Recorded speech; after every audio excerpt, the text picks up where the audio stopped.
नमस्कार दोस्तों, प्रणाम देवरिया।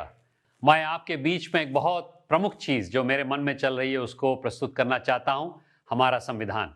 आज की तारीख में हमारे संविधान की बहस हमारे संसद में चल रही है और मैंने समझा कि मैं अपने कुछ आपके बीच में विचार रखूं ताकि हम अपने देश को, अपने क्षेत्र को संविधान से प्रोत्साहित करके आगे बढ़ाने की क्षमता रखें। दोस्तों, संविधान की 3 बिंदु आपके सामने रखना चाहता हूं। एक तो संविधान में संस्कृति का प्रभाव, दूसरा सामान्य नागरिक की भूमिका और तीसरा सबके प्रयास से सबका विकास।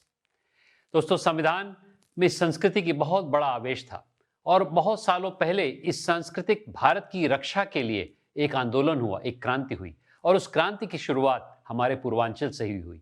1857 में मंगल पांडे जी ने एक आवाज उठाई, गोली चलाई।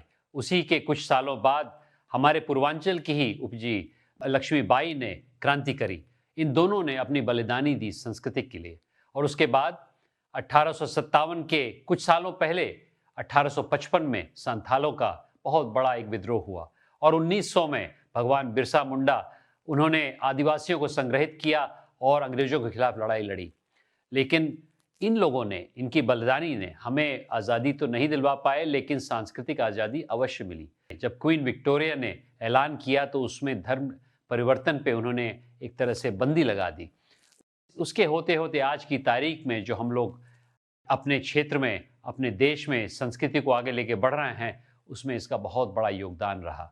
और उसी समय कई रजवाड़ों ने इन क्रांतिकारियों की मदद अवश्य की, लेकिन अधिकांश रजवाड़ों ने मदद नहीं करी। इसको लेके ब्रिटिशर्स ने इन रजवाड़ों को अपने साथ बंधक बना लिया, औपनिवेशिक व्यवस्था में शामिल कर लिया, कुछ हद तक मानसिक रूप से इन पर प्रभाव डाला। ये बहुत बड़ी हीनता थी और कटु सच तो ये है कि भारत की स्वतंत्रता में वही क्षेत्र, वही लोग जिन्होंने आज़ादी की असली लड़ाई लड़ी थी, वही आज पिछड़े हुए हैं, जिसमें मेरा क्षेत्र पूर्वांचल भी शामिल है।